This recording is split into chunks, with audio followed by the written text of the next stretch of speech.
Good morning and good afternoon. Welcome to this presentation. Renaulution, that's the name we've chosen for our short, mid and long-term strategic plan this time. This is one word which is already part of our organization's slang, able to grasp the degree of transformation we consider necessary, while stating our belief that we will build it with our own style, leveraging the know-how, the assets, and the culture of this 122 years old company. We knew we needed a new storyline, with a new direction, a plan with solid and credible numbers. But we also felt that playing a new game would require a profound organizational change, putting our top managers and top leaders in the right positions on the field, giving them and their teams a new set of objectives and motivating them with a different reward system. This is part of what we have done in the last 6 months, and this is what we are going to present you in the next 100 minutes. But if you want me to boil it down to just one simple slogan, it will be moving our focus from volume to value. I took the time to go pretty deep in the system to meet the people, see the problems, the challenges, but also identify the strengths and scouting for opportunities. I visited plants, dealers, design and engineering centers in France, in Romania, in Russia, in Spain, in Turkey, in Morocco. Many different situations and issues, but one common denominator: the entire system was tuned to grow in volumes. Now, I would never dare saying that the approach was wrong. It might have been appropriate 5, 10 or 15 years ago, but it clearly failed in the recent past. Otherwise, we would not be in the situation we are in today. It is like a car growing in size and weight, becoming too heavy for the output of the engine. And this becomes very obvious when the latest Grand Prix are raced on more and more twisty circuits. Let's start by celebrating the good things that we inherit from the past. 10 years ago, we started amongst the first in the world with electric cars. We have long experience on this value chain. And by the way, just to remind everybody, we are the volume leaders in this segment, at least in Europe.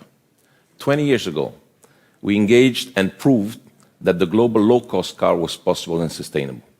We have sold over 14 million vehicles in the meantime, everywhere. We have built a double-digit direct cost advantage compared to our competitors while being profitable. This is very difficult to replicate. Almost 100 years ago, we created our retail finance branch, and now we have a clear overperformer with RCI, sporting best-in-class levels in profitability, resilience, and customer satisfaction. And then, of course, for the past 20 years, we have been members of the Alliance, which is one of our key strengths today. Not for the scale, like everyone keeps repeating to me inside and outside, but for the potential and especially for the reach. The reach in terms of product, ranging from Japanese small K car to 2-ton pickups. This scope potentially gives the three groups the chance to tap into 70% of the global profit pools and virtually any market on the planet. Reach in terms of technology, with the three members company engineering teams. This enables us to handle any current and future technology available and relevant in the automotive industry. Reach in terms of business, exchanges of technology and more between alliance companies generated over 35 billion euros in the past 4 years. Without forgetting that every year our common purchasing platform called APO is processing more than 100 billion worth of trade. On the negative side of the equation, two variables. First, the immoderate quest for volume. And second, an unresolved approach to market and brand portfolio management. The company had one objective you certainly remember: exceed 5 million units sold by 2022. And it strived to get there. We built a manufacturing capacity fit for this target. We increased our R&D capex by 65% in 4 years. And we reached at peak in 2019 only 3.6 million vehicles produced. The result is that our return on capital employed, the ROCE, was lowered by 50% between 2015 and 2019. Our break-even point grew 15 points above where it should have been before. All of this before the COVID. So we grew bigger, but not better. We also grew wider worldwide, still not better. We targeted volume pools, not profit pools. Outside of Europe, mainly in emerging low-profile markets and segments.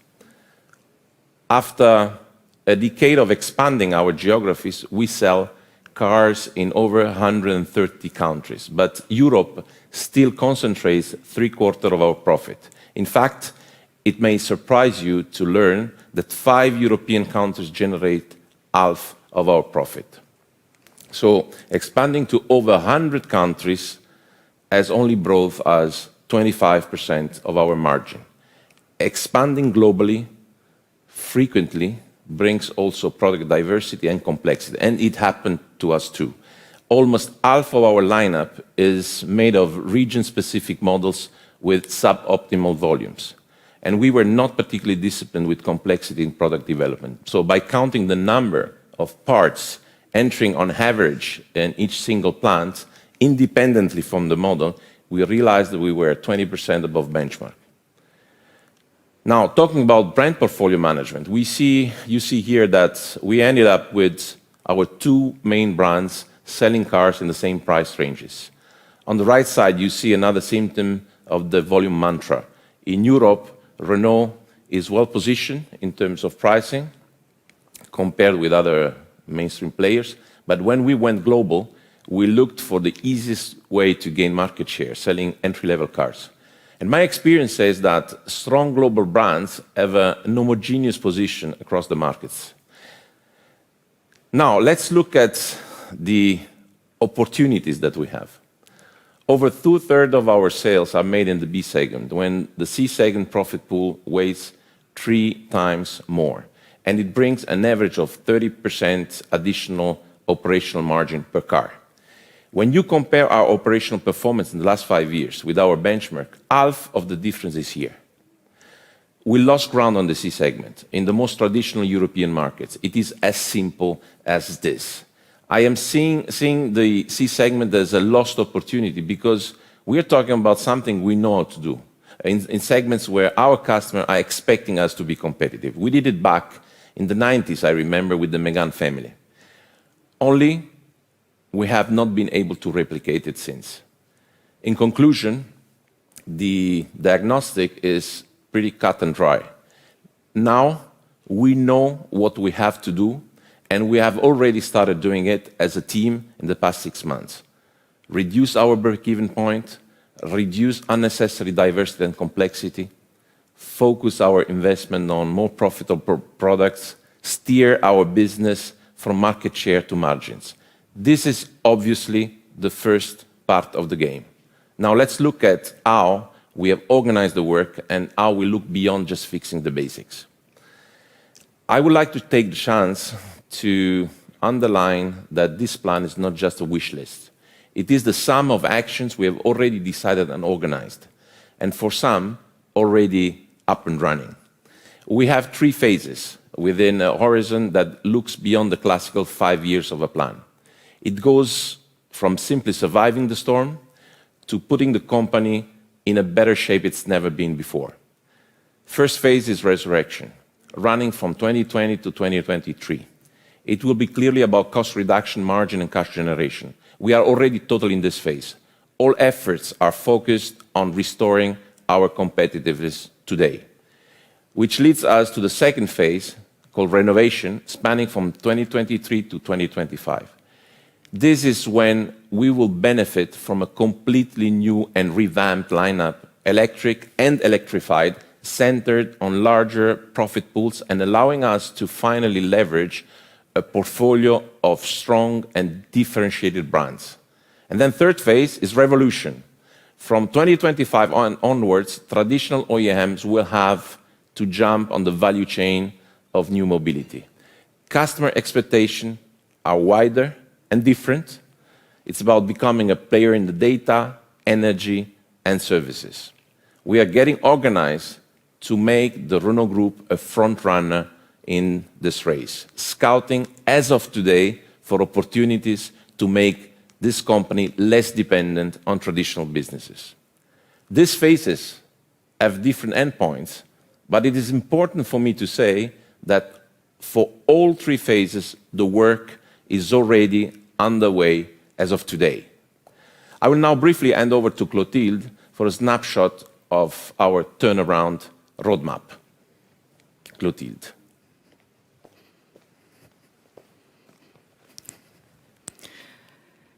New ambitions call for a new compass.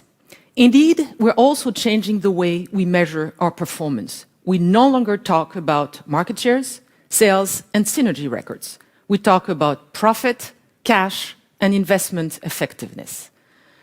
In the construction of the plant, we went for cautious volume and flat market shares, and assumed markets would return to pre-crisis level by 2023 in most emerging markets, and beyond 2025 in Europe.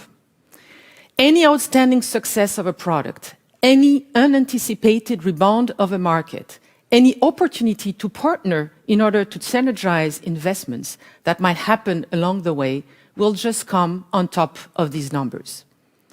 We commit by 2023 to reach more than 3% group operating margin, accumulate around 3 billion euro operational free cash flow, and lower our investment around 8% of turnover, moving from double-digit to low-level industry standard in this phase. We'll get there step by step, but our operating margin will stay penalized by the high level of depreciation and by decreasing R&D capitalization ratio. By 2025, we aim at more than 5% group operating margin, around 6 billion of cumulative 2021-2025 auto free cash flow, and a ROCE improved by more than 15 points compared to 2019. That KPI wasn't our focus up until now. It becomes fundamental as we have agreed as a team to be strict on the quality of our investment decision. Now, back to Luca. Thank you, Clotilde. Thank you very much. So, as I said at the beginning, a new game requires a new organization on the field. This is the way it worked before. It's a matrix with at least 4 dimensions, too many layers, too many people on the same ball, too many shared responsibilities, too many silos, and a go-to-market going through the regions, with an underlying assumption that all that mattered were size and volumes. Now, let's look at the way we are working since 1st of January 2021. It is simpler, it's flatter, with 1, sometimes 2 layers less. It's not a matrix, it's a flow. I like to think about it like a 4-wheel drive car. The 2 front wheels pulling are the brands. The 2 rear wheels pushing are the different function and engineering first. Everything well anchored on the strong alliance platform. In the new structure, the brands are clearly in the driver's seat. They're responsible for margins, ROCE, and customer satisfaction. They pull the organization towards targeted customer and markets. Engineering faces directly the brands, therefore the business, and has full responsibility on timing, cost, and performance of product development. Everybody else is there to ensure the connection between the front and the rear wheels works smoothly. And every piece is in the daring and caring hands of experienced, credible, and passionate leaders. I think it will do the job and give us the necessary support to face the huge challenge we have in front of us. Now, let's look first at how the functions will contribute to the plan, beginning with engineering. Here, Gilles Le Borgne gave 3 priorities to the team: efficiency, speed, and value for the customer. Efficiency means, first, that we are streamlining by 30% the engineering organization through optimized outsourcing, digitalization, and reduction of G&A. We invest in new tools, for example, to divide the prototype cost by almost 2. We smartly redistribute workload amongst the different global engineering centers to reduce engineering rates. We already see a decrease of over 20% in R&D net expenses in 2020 compared to 2019. We have also reorganized the product development process to increase our pace and speed. So this modernized, lean organization will allow us to reduce by a whole year our car development time from concept freeze to start of production. That's about 25% of the development time saved. New models to be launched on existing platforms will be in the market in less than 3 years from now on. After speed diversity reduction has been our battle in the last month. Behind all our launches, there will be a 30% reduction of complexity from platforms to powertrain down to components without losing coverage neither on markets nor on profit pools, on the contrary. The alliance reach in technology will further boost our efficiency. We can proudly show that with the product strategy we will be able to produce an unprecedented 80% of vehicles on just 3 alliance platforms. We'll be efficient, we'll be flexible, and those platforms being EV dedicated and multi-energy and covering all segments from A to D. So when people question me whether the alliance is working operational, I'll just show them this chart. Along with Nissan and Mitsubishi volumes, those 3 platforms will accumulate over 6 million vehicles per year across the alliance. So when it comes to scale, that puts us in the finals of Champions League compared to other automotive groups. And that's more than we have ever done. Along with the platforms, we agreed on one of the most extreme powertrain rationalization exercises in the automotive industry.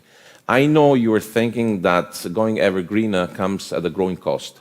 Yes, powertrain will cost up to 2.5 times more in the next years, with a direct effect on pricing.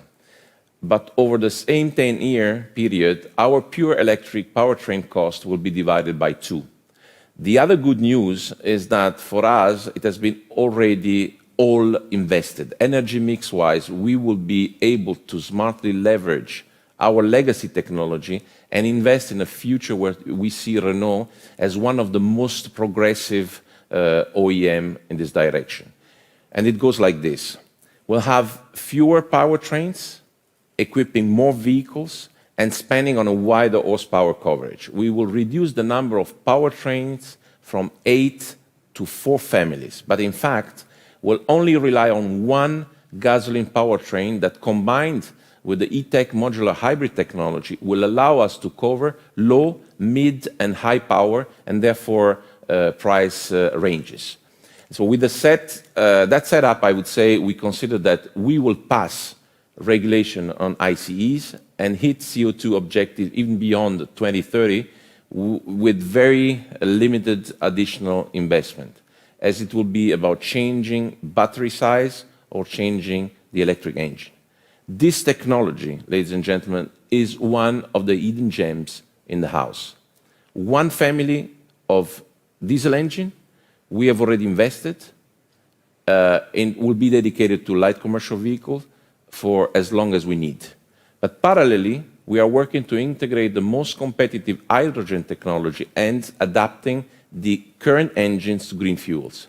We'll focus on taking advantage of our scale and experience to push on pure electric platform for small and medium-sized vehicles with same battery module in LFP and NMC chemistry.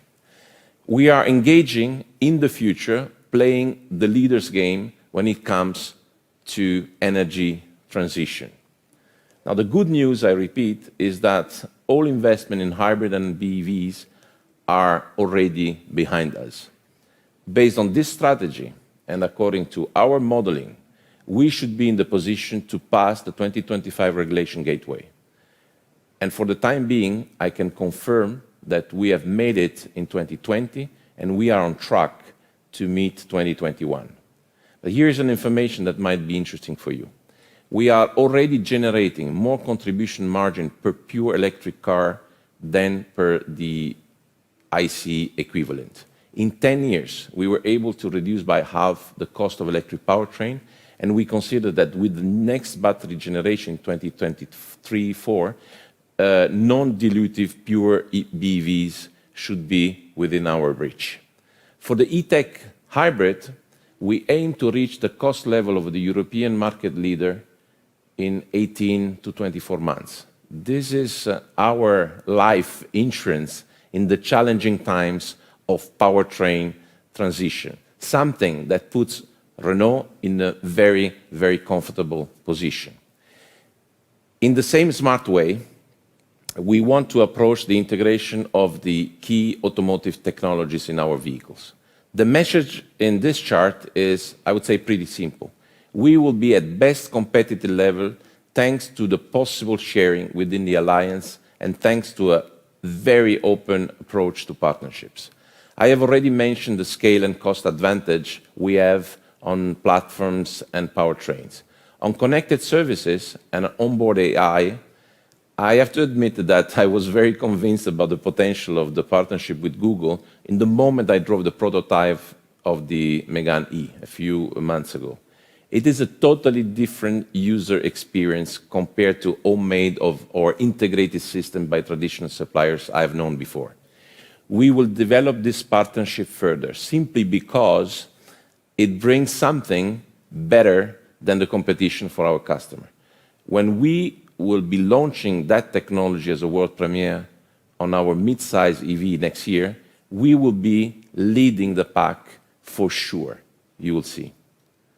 On ADAS and autonomous driving, we have made a decision of being fast followers as we don't currently see a clear business case in the markets where we are operating.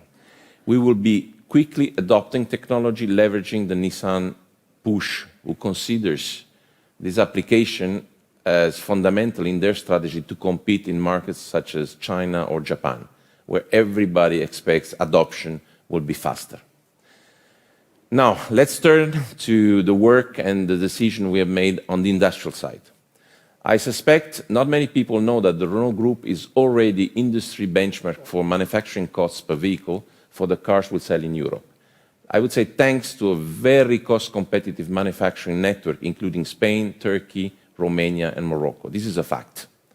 Now, the new strategy we're putting in place will allow us to gain additional 20 points of competitiveness in the next 3-4 years, giving us an edge on this, I would say, very important KPI. So, what do we plan to do? We'll take our 2022 plan commitments a step further. We'll lower our capacity from 4 million in 2019 down to 3.1 million in 2025. Our plant utilization rate will recover from its 70% level in 2019 to over 100% already in 2023. We are already starting to right-size infrastructure, sell unnecessary assets and services. And obviously, as most of the new products are being developed on existing platforms, they will be there, I would say, to better fill existing capacity. Now, the combination of all those actions, plus the fact that a lot of investment went into the upgrade and automatization of our plants in the last decade, will allow us to have a lean and high-performance operational system on the industrial side. Don't ask me today where exactly we'll take action. We don't want speculation or media buzz to hinder the work that we have planned to do. But believe me, we have a very clear and strong ideas and concept on where we want to be in not more than 3-4 years. But we will do it in the Renault way, meaning in the full respect of the expectation from the different stakeholders, especially our workforces. We have already started on the reconversion of the historical Flins plant, and this for me represents a very good example of our approach. Renaulution means also a fundamental rethinking of our go-to-market strategy. Of course, with different starting points and different challenges here and there, but with a common criterion in developing the plan. We'll stay only if we see the potential to make a profit. Let me remind you that even without considering the alliance, Renault became, in the last 20 years, a true global player. This global footprint is a real asset for the group. Outside Europe, it represents half of our sales, 2/3 of our workforces, 6 design and engineering centers, 16 vehicle production sites. The fact that we didn't reach the profitability we wanted doesn't mean that we want to give up on our global footprint. On the contrary, it means that we need another approach. We are going to change strategy on the product, right-sizing where necessary, as we've done, for example, recently in Brazil, stop the rush for market share at the expenses of profitability. We'll optimize our operations in Latin America, in India, and Korea. We'll strengthen our competitiveness in Spain, Morocco, Romania, and Turkey, for example. And we'll create more synergies within Russia because we see the potential for that. All these efforts from all functions will fuel our 2022 cost reduction plan and take it a step further. So let's have a look at the impact on our fixed and our variable cost. We have a visibility to achieve our 2 billion fixed cost reduction objective well ahead of what we have committed to, maybe by the end of 2021. The fixed cost reduction effort is happening everywhere in the company, and even more so, I would say, in engineering, where it is normally more complicated. We'll push it further by 2023 to reach 2.5 billion. We have plans to go further with cost discipline, including, amongst other things, a plan to revise our direct involvement in distribution in markets, including with our own dealers. We think we can achieve over 3 billion by 2025 when the right sizing of our manufacturing footprint will fully kick in, as I've mentioned before. And on the variable cost side, we have new design to cost approach in the product development, a clear cost responsibility to the chief engineers for new projects and to manufacturing for series cars, 30% reduction in diversity, stricter rules of up to 85% on carryover between products, an earlier involvement of suppliers in the process. And all of this, I would say, makes us confident that we will be able to achieve a 600 euro reduction per car at ISO perimeter by 2023, so in 2 years. I had the chance to meet the CEOs and the leading teams of our top 10 suppliers to challenge together business as usual practices. And I have to say that their response makes me optimistic that we will achieve the targets doing better work from our side, allowing them to plan for the long term and reduce the unnecessary cost generated by our own complexity. I think it's a very healthy base for a new beginning in our relations. And I thank all our suppliers for their commitment, because this is one of the areas where we will have to make the difference, and we will do it together. All in all, the picture on variable cost will look like this. We anticipate an increase of unit costs due to higher segment mix, and especially from the enrichments following the regulations. But this will be true, I think, for everybody. The 600 euro mentioned earlier will only partially compensate it. In addition, by our calculation, the effect of a renewed lineup and the change in market focus, we believe will be able to overcompensate and therefore increase margins. Now the question is, are we able to cover the additional costs coming from regulation? The answer is yes, we can and we will. The combination of cost reduction and our increase in net revenues means a reduction of our break-even point by more than 30% by 2023. But please note that in 2021, we will be already able to show a drastic improvement. Now, coming to revenues, let me show you the playbook of our product renovation strategy. We'll regain our legitimate rank in the C and the D segment with a total of 11 electric or hybrid new models, pushing the contribution of mid-sized cars to our contribution margin from just 15% in 2019 to 40% in 2025. We'll manage this offensive while maintaining our leading position in the small car segment with 5 electric or hybrid new models. We will secure our position in the LCV segment with 6 models, of which 3 pure electric. And most importantly, we will be profitable in all segments. We'll take now a pause, watching a short video talking about the topic we didn't want to omit while building the plan: quality. Quality. So let's look at how the Renaulution will impact this discipline too.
Quality is a key topic for any OEM. We normally divide it in 3 dimensions: reliability, perceived quality, and durability. In the world of shared economy and new mobility, where you sell kilometers rather than in the vehicle, we have a strong motivation to break the classical consumer cycle, which, by the way, all car makers have contributed to create. In this new world of circular economy, we want to reduce amortization on the hardware to lower down the total cost of ownership and offer the possibility to upgrade the product throughout the life cycle. Our battery, now we know, can last easily 10 years, and upgradable software architecture will make this easier. That's why we have engaged on the 1 million kilometer Zoe project, and for us it is a symbol of the priority we have set to become the true front runner in the new game. You will see the business implication when we will later speak about the Mobilize brand. Now, before closing this chapter, let me point out that although I've been talking often about the future, the work has already begun at Renault. And it has been, I can tell you, intense and also fruitful. We appointed Mission One, a dedicated team whose boss sits in the board of management and is surrounded by the best people in the company, to focus on the turnaround of the entire organization on cash, revenue, and cost optimization. We are going much faster on the previous plan commitments on fixed cost reduction, as I mentioned earlier. We have reshuffled all lineup in a matter of weeks. We stopped, I think, 7 programs and decided to launch 8 new ones. We are already creating value. With the help of our commercial teams, our importers and dealers, we were able, in just 1 quarter, to cash back 5.5 points in net pricing. And we expect to go further by the end of 2020 and are determined to sustain this trend in 2021. Something unexpected for many, but an achievement that shows that everybody has rebooted the operating system at Renault. Earlier, I told you about the organization being like a 4-wheel drive car, with the rear wheels being the function, pushing the performance. Let's now move on the front wheels, which pull the system towards the customer, the markets, and the business. In other words, the brands. We were speaking earlier about an unresolved approach to brand portfolio management. This is a simple way to represent it. Growing overlap between Renault and Dacia, duplication between Renault Sport and Alpine, no clear customer targeting, no distinctive technology hierarchy, nor timeline in technology allocation amongst the brands. What you see now is the way it is going to work from today, supported by dedicated organization. Dacia will stay Dacia, offering accessible products based on proven and affordable technologies, targeting smart buyers in any segment where we can provide a solution. The Renault brand will embody modernity to offer solutions in the core of the market. Renault will push the envelope on EV and hybrids, tech and services to attract progressive mainstream buyers. And finally, Alpine will move from a kind of nostalgic position to become our tool to play automotive avant-garde. Fully electric, still sporty, and exclusive. It will give us the chance to start from scratch on all parts of the value chain, from engineering to distribution, in order to attract passionate early adopters. And then mobilize. Mobilize goes beyond, into the field of data, mobility, and energy services, and will enable us to dive earlier into the new world of mobility, providing solutions and services to other brands and partners, but also attracting customers that don't want necessarily to buy vehicles, but merely use them. Now, let's start with Renault.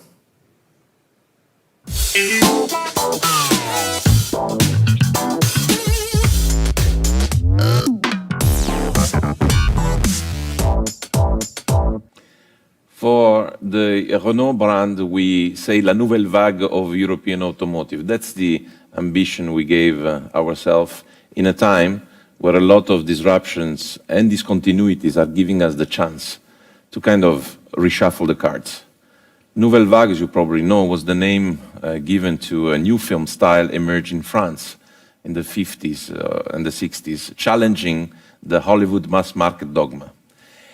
A new way of doing movies, which at that time had actually global influence. And why? Because it offered a smart, cult, soul-filled alternative, and it represented at that time modernity in that industry. But what is modernity in the automotive business today? This is the question. But this will also be the role of the Renault brand in the house. Beyond doing what everybody expects an automotive brand to do, that means engineering, producing, distributing, and of course servicing good cars. And modernity is not just about integrating tech in our product. It is also about managing smartly the energy business generated by electric batteries and offer unique services. I will dedicate some minutes to show that we have strong arguments, strong assets and projects that will substantiate this ambition. We will turn Renault into a tech brand, into a service brand, into an energy brand. We are also putting modernity at the core, and we think that by putting modernity at the core, we will be able to reinvent our footprint in France. We'll have the assets to push the entire French automotive ecosystem on the higher end of the value chain. So let's take a closer look at how we will be competitive in each one of those three fields. First, it's energy, on energy transition especially. We are able now to challenge the leader on the hybrid market with our modular, very competitive technology, the technology we call e-tech. We think that this is one of the best solutions for European driving conditions. It's powerful, it's green, with up to 80% electric driving for an HEV in the city. We are also determined to sustain our leadership on EV. First, by leveraging our two EV platforms to create families of product in the C segment, but also in the B segment. Second, by sharing components and especially battery modules, we will be able to develop profitable EVs at the price of combustion engine-powered models. You'll be able to see one of them very, very shortly. Finally, by enlarging and converting one of our plants into the biggest EV factory in Europe, we are working on ways to make it in France, including, for example, the creation of a battery plant with one of our top suppliers. This is what we meant when we were speaking about the electropole. Finally, we'll also offer market-ready, end-to-end hydrogen solutions for LCVs. We have just signed, as you've probably read, an MOU to create a JV with Plug Power.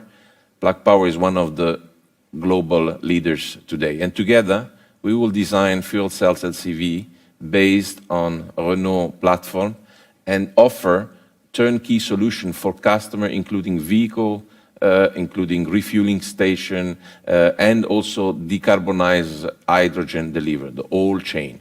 We will be based in France, where we will gradually localize the production of the fuel cells. Our objective, in general, is to become European #1 in fuel cell LCVs, targeting a market share of about or over 30%. The target is clear for the whole Renault brand. The target is to reach the greenest mix in the European market by 2025. Out of the 14 vehicles we'll launch by 2025, 7 will be electric, fully electric. All of our new models will have an electric or an hybrid version by 2023. 30% of our sales will be fully electric cars, 35% will be hybrid. Will be both green, but also is very important, profitable. All our EVs have a better contribution margin than their ICE equivalents. Now, let's talk about coming from hardware to software.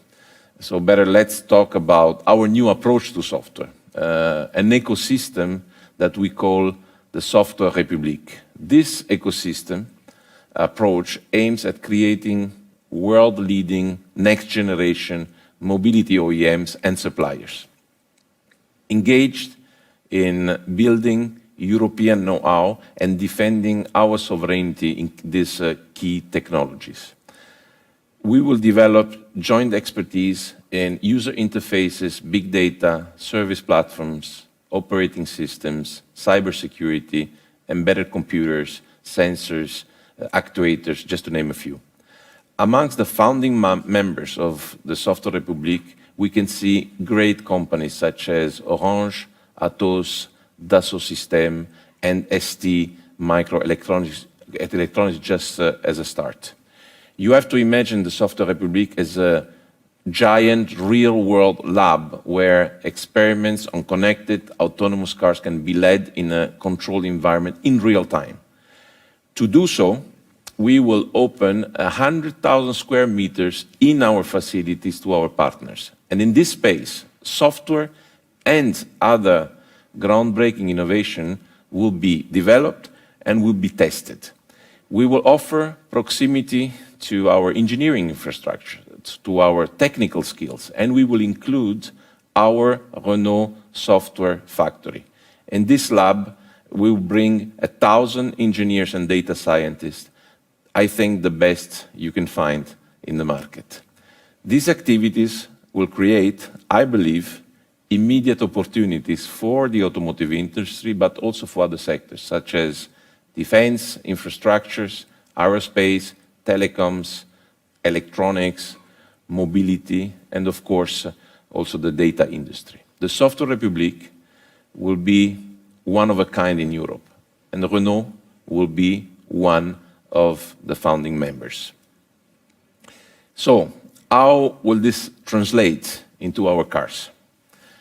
This is Automotive 4.0 artificial intelligence infused. Our cars will get better every day as they are driven. Leveraging in-house expertise and our Software Republic ecosystem will offer the best connected high-tech services embedded natively in our vehicles. Let's take a look at how it feels.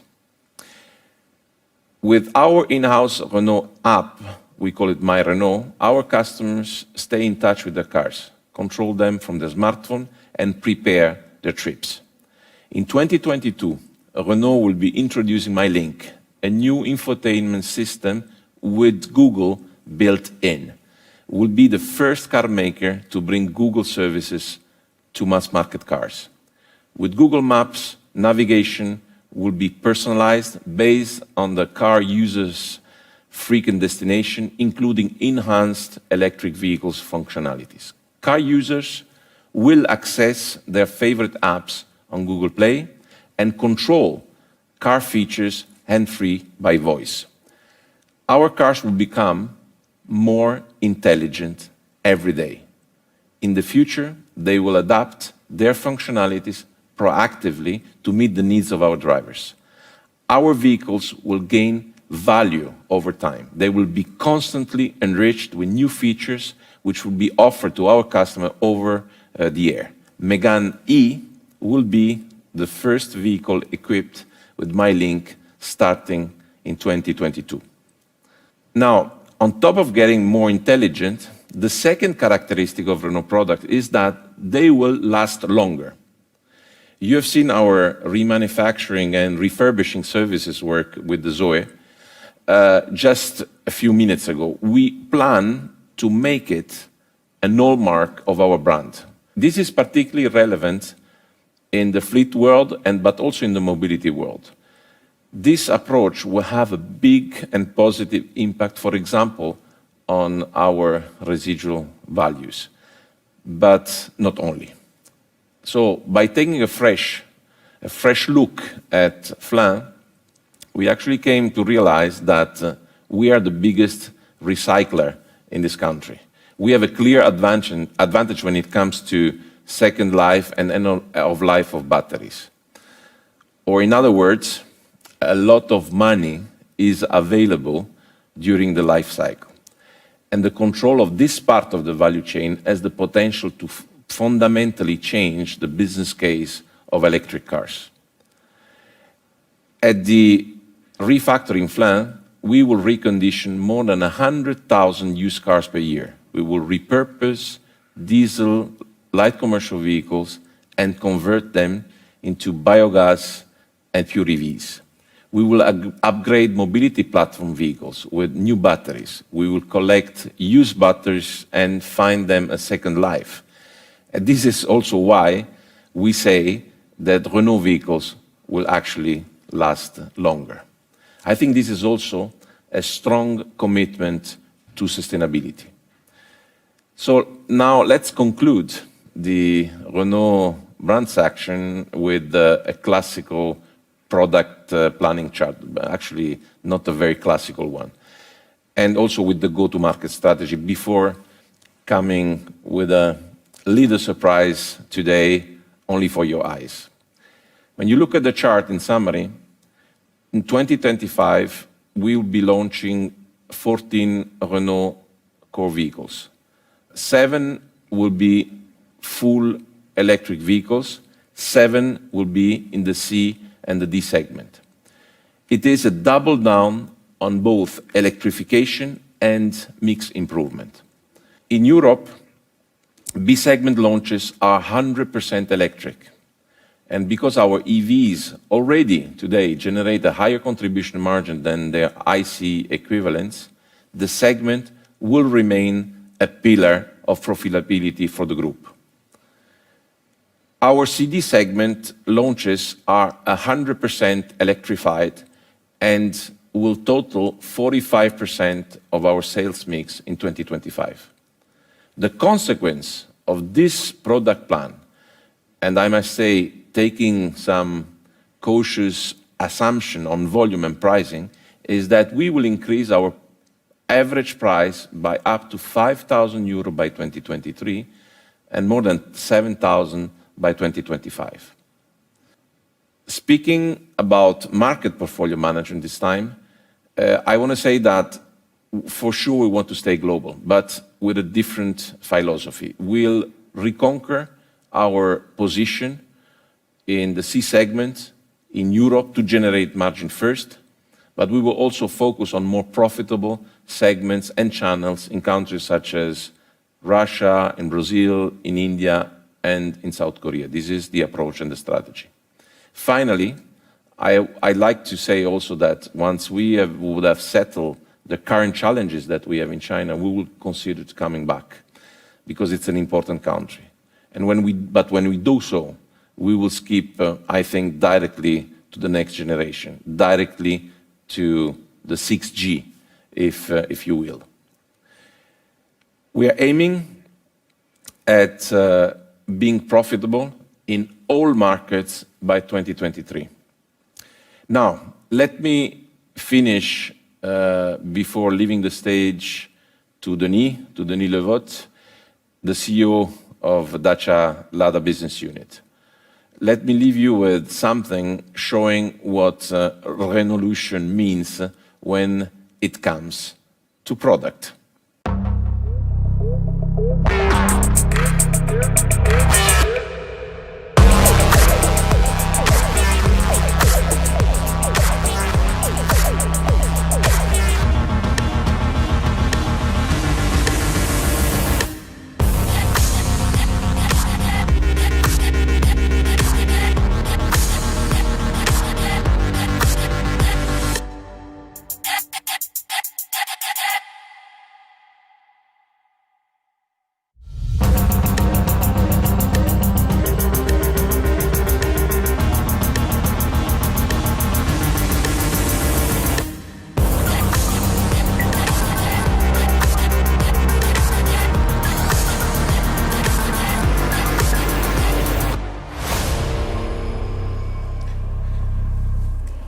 I know by experience that when you are able to reinvent some cult products of the brand, it lights a fire under the whole brand. This is what we expect with the new Renault 5. It's a pure electric vehicle, but at the price that many, many people will be able to afford.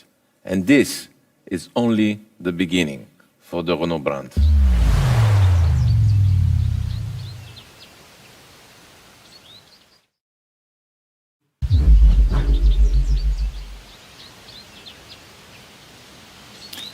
Hello everyone.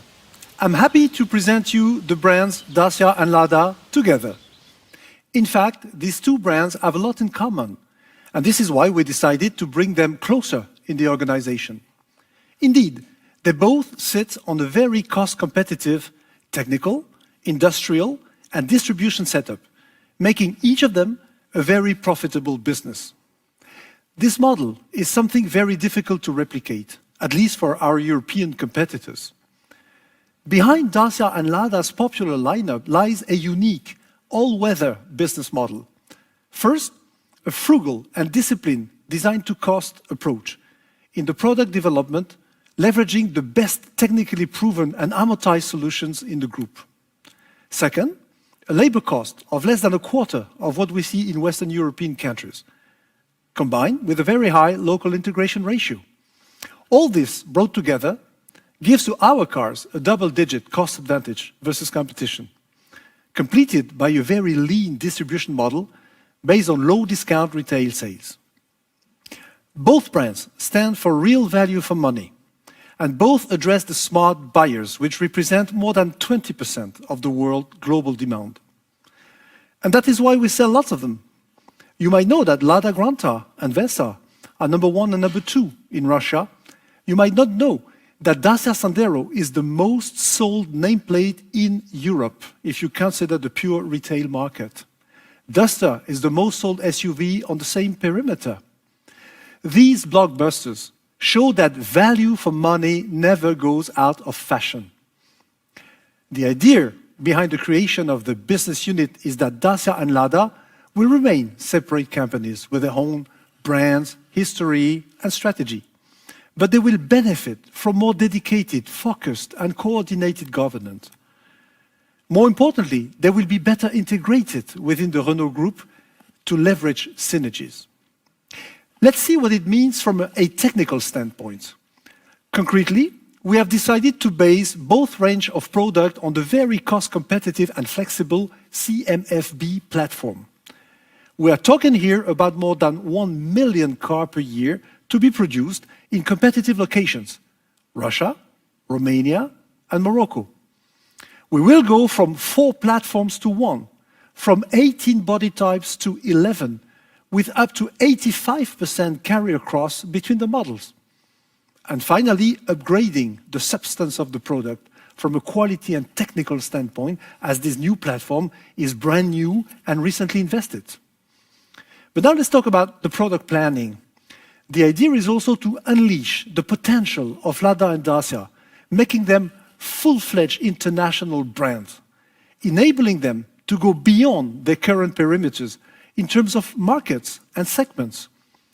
The CMF-B platform enables us to tap into the C segment with vehicles longer than 4.5 meters, as you will discover in a few seconds. This coverage extension potentially doubles the profit pool we can address. Lada will consolidate its leading position in Russia with state-of-the-art vehicles, therefore not only defending more than 20% market share, but also focusing on share of wallet. And we will not stop at the Russian borders. Our ambitions are international. Entering the C segment, Dacia will be in the position to increase its average price by a fat 30% thanks to the new product portfolio. Very importantly, it is all starting right now in 2021 with the launch of the new Sandero. Just Google Sandero and you will see the reaction of the press to this new platform. And continuing very soon with the all-new pure electric Dacia Spring. But what shall we do with the brands? Beyond those products, we have some ideas on how to give a new spirit to Dacia and Lada. Let's take a look.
Yes, Niva, in 2 sizes, compact and medium, based on the same CMF-B platform.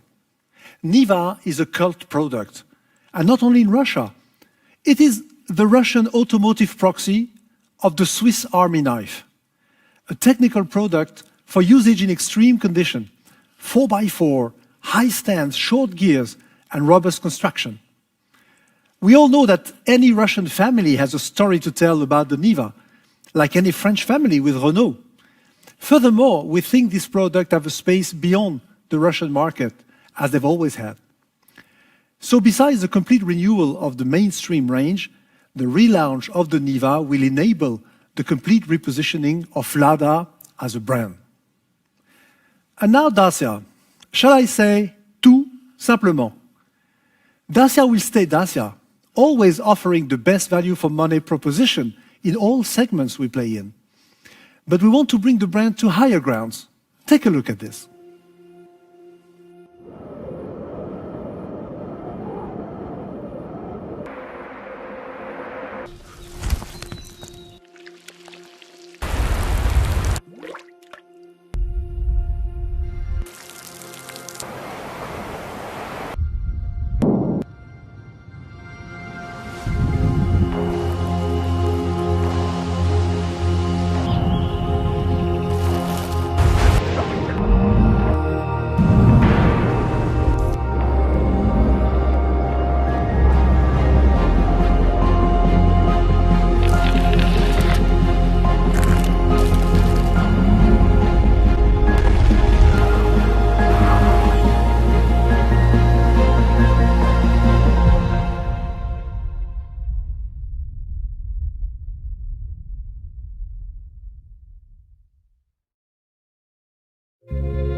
This is the new C-segment SUV by Dacia, the Bigster concept car.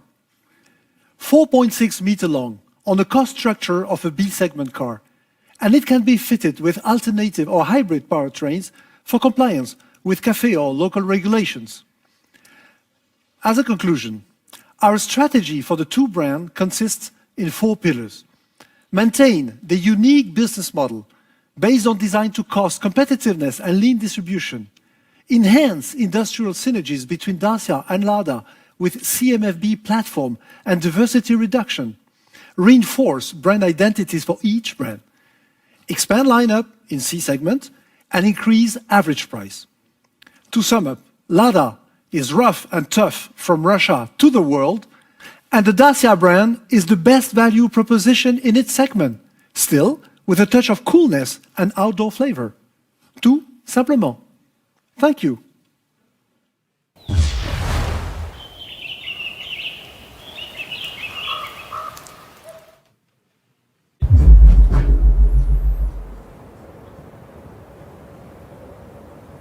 Hello everyone, I'm excited to present you Alpine. The Renault Group has an amazing sports legacy. Countless beautiful stories, gripping finish lines, memorable victories and podiums. From blue Berlinettes to yellow teapots, each with their own crowd of cheering fans. Part lies in the global spotlights of motorsports, part in a more confidential niche sports brand. The new Alpine division will bring it all together. Legacy and future, tracks and roads, F1 and A110, and reignite it all with high-tech excellence and passion for racing.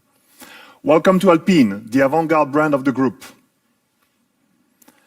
Alpine will combine assets once seen as cost centers with an uncertain future into a fully fledged, new generation business unit developing exclusive, innovative sports cars. Let's look at the 3 ingredients composing our core DNA. First, Alpine, a true brand with heritage and pedigree. Arguably the epitome of French motoring, building its reputation on remarkable victories along breathtaking racing stages. But a brand would be nothing without the people building its products.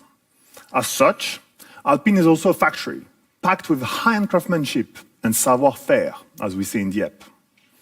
Second, Renault Sport, a team of 300 engineering wizards dedicated to special assignments, mastering the entire sports car development from design to after-sale. They gave us countless iconic products, such as R5 Turbo, Clio V6, Megane RS Trophy, the list is long. They're also behind the revival of A110. Third, and last but not least, Formula One. Our F1 team gathers 1,200 spearheading clockmasters, developing the grand complication watches of motorsports. Elite engineers trained to compete against the most aspirational and highly funded constructors. F1 is also a considerable marketing platform. With 500 million fans worldwide, a unique opportunity for global branding. By bringing together the credibility of an authentic brand, specialized manufacturing, engineering mastery, and significant media exposure, we set the foundations to truly create market value around Alpine and take it into a different league. This core of key assets will be further strengthened by leveraging a solid environment. Alpine can lean on the scale and capabilities of the Renault Group and the Alliance, tapping into a rich pool of existing resources, such as leading-edge technology, including the Alliance EV native platform, offering best-in-class EV performance, top-notch production facilities, and a powerful purchasing arm, ensuring optimum cost competitiveness, an 11,000-strong dealership network worldwide, and the array of RCI financial services, offering the potential to multiply hundredfold the distribution of Alpine. All of this will provide strong basis and immediate levers to the new business model. But above all, it's from within that this newly formed division will extract the necessary spirit and additional value to switch gears. Building on F1 expertise and technologies, we will inject cutting-edge features in all Alpine products. On the track, every kilowatt of power is paramount. Energy management is a skill we've honed for more than a decade. Taking this expertise to Alpine cars, we will deliver highly efficient electric powertrains, seamlessly connected to the road and the grid for best-in-class experience. On the track, time is of the essence. Data must not only be swiftly exchanged, but also rapidly analyzed and processed. F1 know-how will translate into state-of-the-art connectivity solutions, but also turn Alpines into intelligent machines, learning patterns to adjust behavior to routine commutes or sporty runs. More than ever, the future of Alpine is electric. We leverage the Alliance EV platforms to launch a B-segment hot hatch and a C-segment crossover, 100% electric. And we will team up with another legendary brand to imagine the future A110, electric, of course. Together with Lotus, we will develop the next generation of EV sports cars. These exclusive, future-ready products are meant for discerning, passionate early adopters. And with this exciting lineup, we call our Dream Garage. The story becomes real. By now, there should be no doubt that racing in general, and F1 in particular, will remain at the heart of our brand. We've renewed our full F1 commitment and will enter the new regulations era in 2022 with the objective of consistently contending for podiums. 2021 will be a transition year, for us like for all teams, but the climb towards the summit has already begun, and we'll proudly defend the Alpine team colors with our very own Alpine racers.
I'm very proud to show you for the first time our F1 car for this season. Stay tuned. We'll unveil delivery of the newly minted A521 next month. To wrap it up, the new Alpine is the story of 3 brands and 4 entities all merging into one to create an invaluable asset. We'll be agile, smart, and opportunistic, leveraging the best of the Renault Group and the Alliance, and teaming up with partners to go even further. Our goal is to be profitable by 2025, including investment in motorsports. We'll move from nostalgia to avant-garde by offering an exclusive, authentic lineup made of high-performance EV sports cars for everyday driving. Thank you.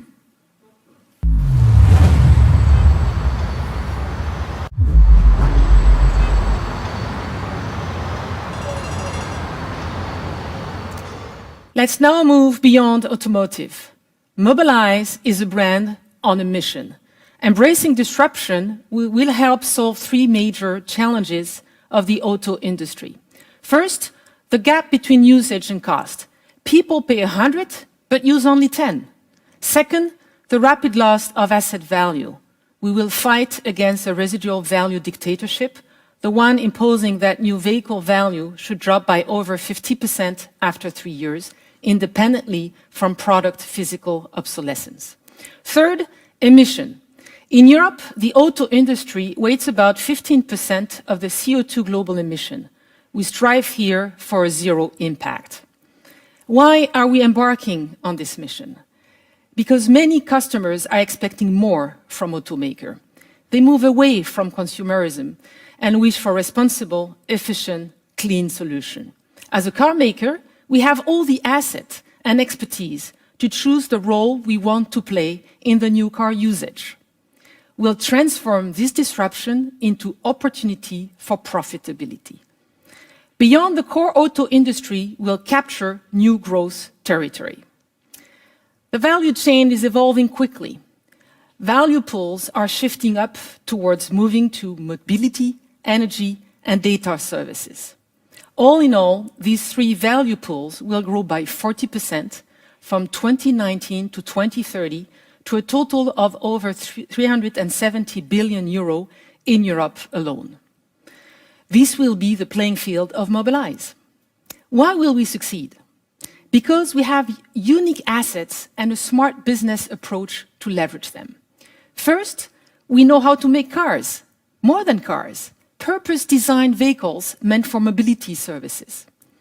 Second, we know how to do business with those cars beyond selling them. RCI can offer a wide array of solutions. Third, we will provide data, AI, and mobility software platforms and best-in-class onboard connected services. Beyond digital, we can extend our service offering and geographical reach thanks to our unique network of physical touchpoints with 6,000 dealerships in Europe alone. In addition, we can leverage the refactory in Flins to extend vehicle and battery life. On top of these assets, we created a dedicated, agile business unit. Mobilize will have its own engineering and design teams, its own service offer in energy, data, and mobility.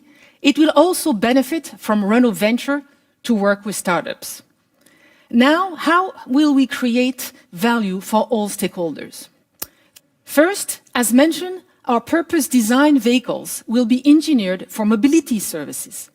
Their robustness, lightness, modularity will optimize their operating cost, and being electric will enable them to access cities anytime, anywhere.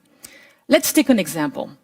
The car-sharing service Zity in Madrid, operating on Zoe, was roughly break-even before COVID-19.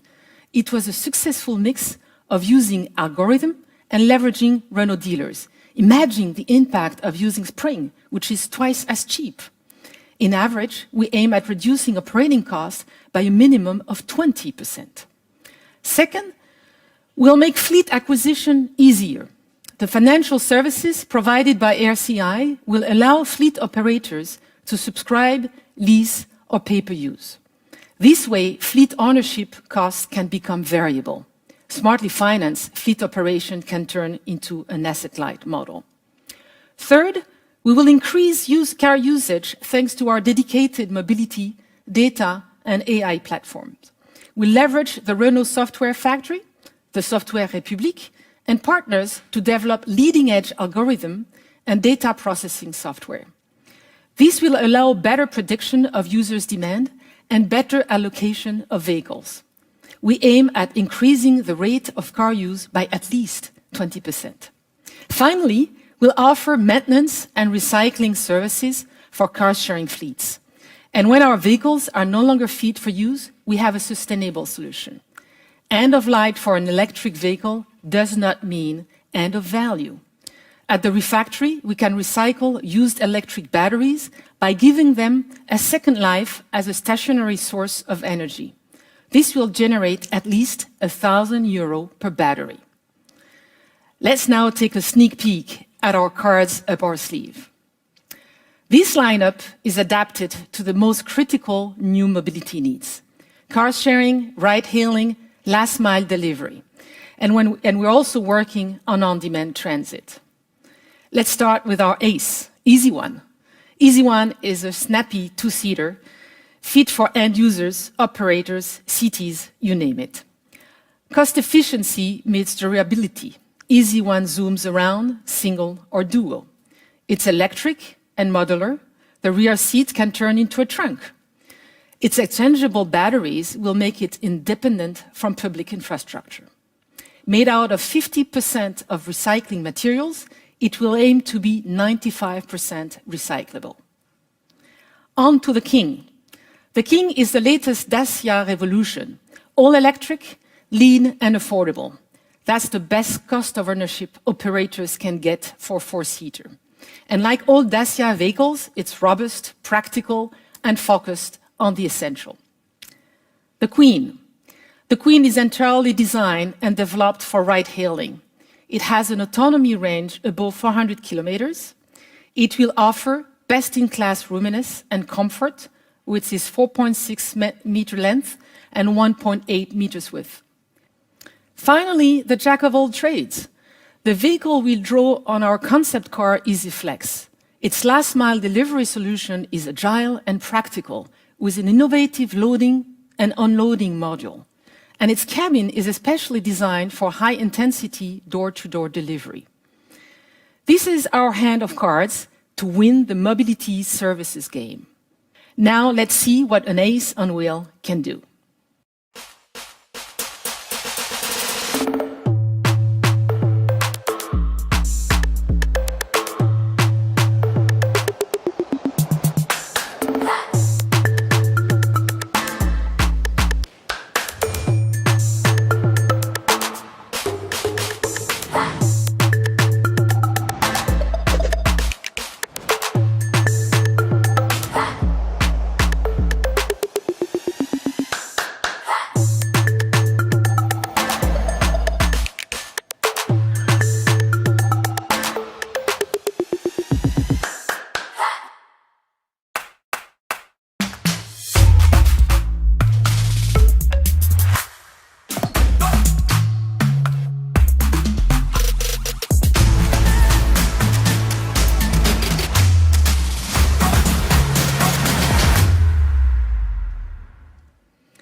In conclusion, Mobilize will provide access to vehicles and mobility services directly to end users through corporates and cities. We'll offer a unique combination of hardware and software, dedicated vehicles, and leading-edge services. We'll build on an integrated and seamless client experience on board and off board. We'll leverage our proprietary data from connected vehicles and mobility services. We'll benefit from our ecosystem of partners and startups. Tomorrow, by offering access to cars from 1 minute to a lifetime, we will create a unique value proposition for end users. Our turnkey solutions, including fleet financing, ride-hailing, car sharing and energy services, will also create unique value proposition for operators and public authorities. All in all, Mobilize aim at contributing more than 20% to group turnover in 2030. Thank you.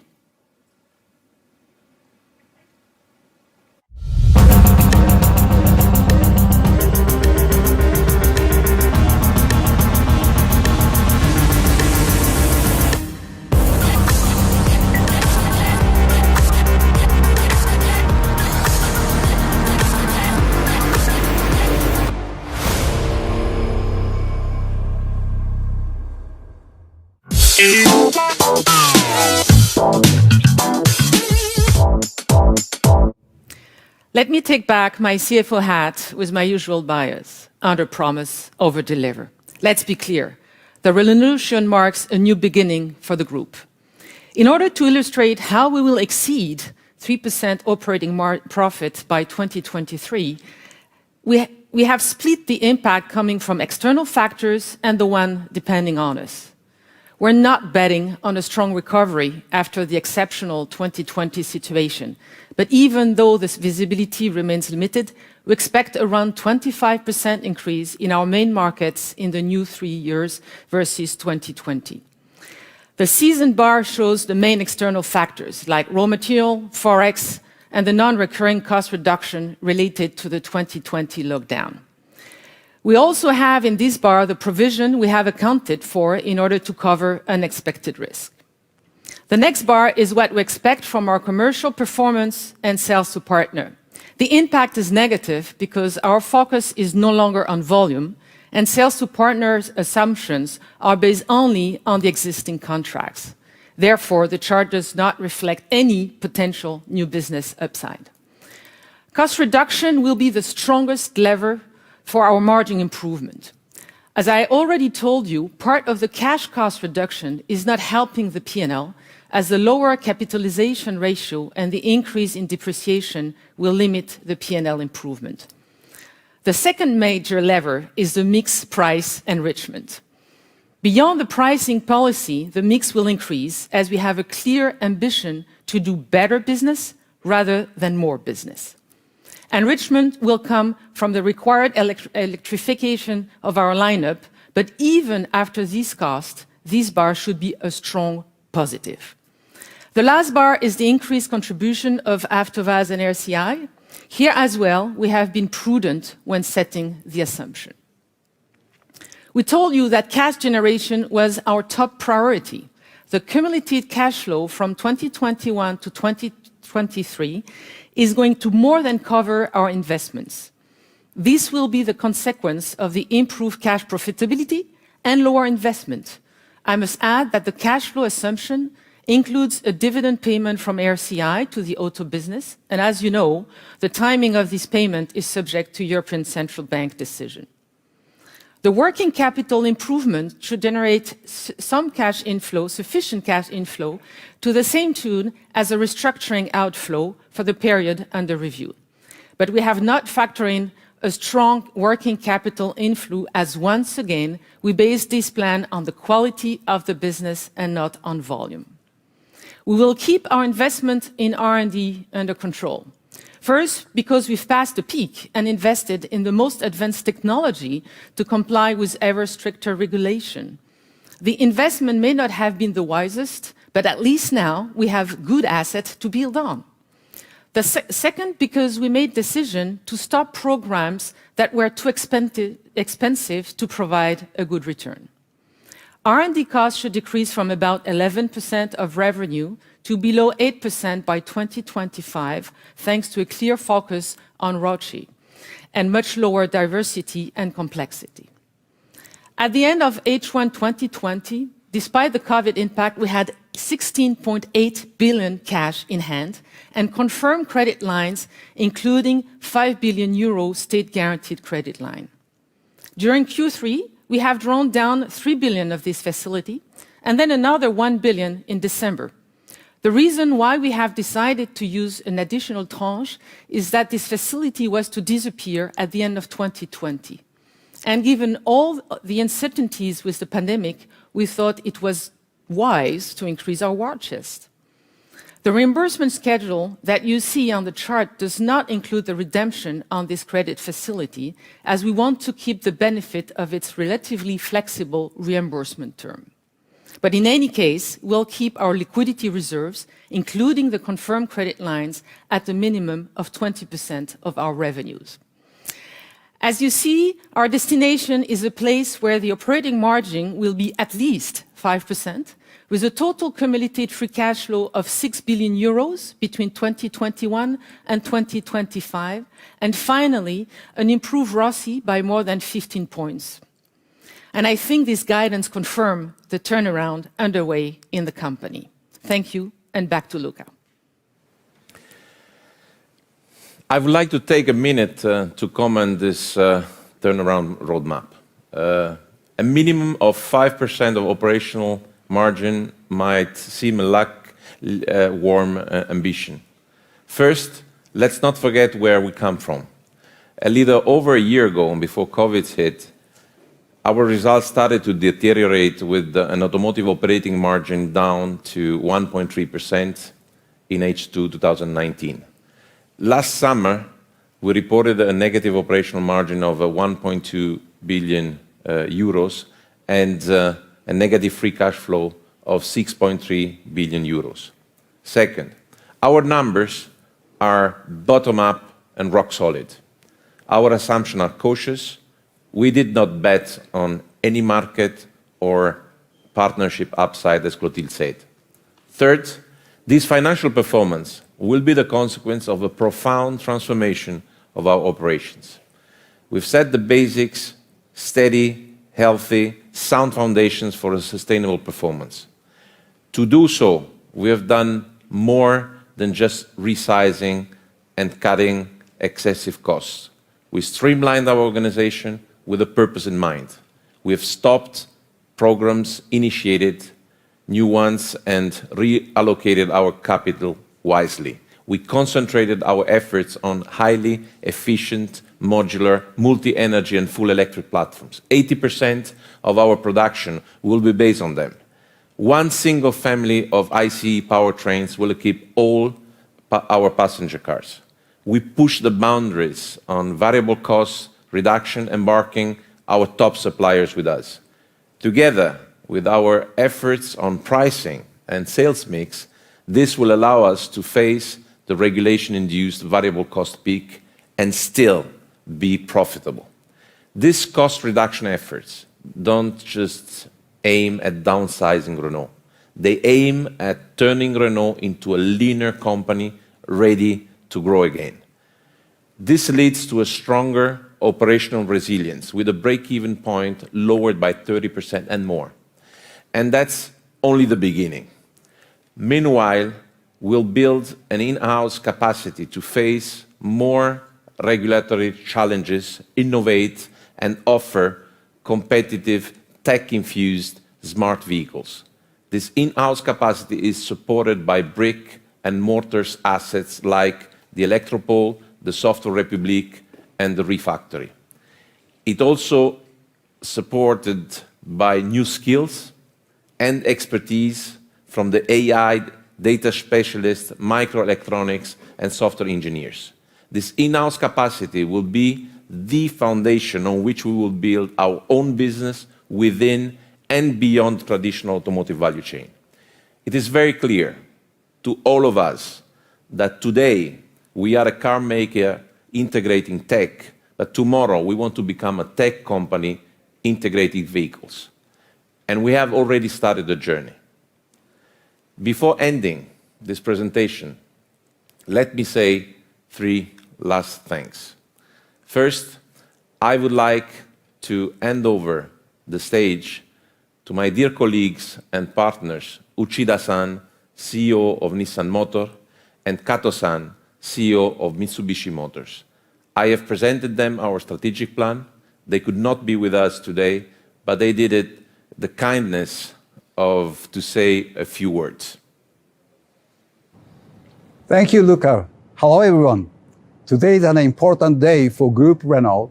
I'm sure their strategic plan, Renaulution, turns a new page for them. On behalf of Nissan, let me take this opportunity to express my view. In summary, I believe Renaulution is a well laid out business strategy, taking into consideration the current ongoing macro and industry trends, but also with an aggressive vision toward the future. I would like to first congratulate Luca and the whole team under his leadership in crafting this strong plan towards Renault's revolution. When Luca shared this plan with me, I felt strong resonance with Nissan Next, our business transformation plan. With a clear focus on repositioning, I believe that Renaulution's concentration on brands and key segment while balancing product portfolio will help them deliver clear value and move them beyond automotive. This definitely complements Nissan's approach to beyond mobility and driving innovation. In May 2020, Nissan announced Nissan Next that aims to return the company to a growth path and re-establish our foundation to compete in the coming decade. And currently, it is progressing well. Our alliance partner, Mitsubishi Motors, is also progressing on their recently announced midterm business plan, Small but Beautiful. Together with today's Renaulution, each company's plan is designed to capitalize on the asset within the alliance. We all share common interests and are all aggressively positioning ourselves in connected, autonomous, and electrification area. As Luca mentioned in his presentation, the complementary and collaborative nature of our business plans makes me very confident of the opportunity the alliance presents. We all need to be prepared to face a very challenging business environment ahead of us, a challenging environment that we have never seen. In order for us to remain in this race, each partner company will need to focus on their individual ambitions, capitalize on their strengths, enhancing our competitiveness, and at the same time, collaborate more closely among partners to support mutual growth.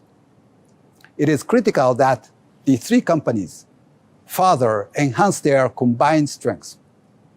On a final note, I'm looking forward to seeing Renault back on the path to long-term growth under the leadership of Luca. Nissan will also do its best. Please count on us. Thank you.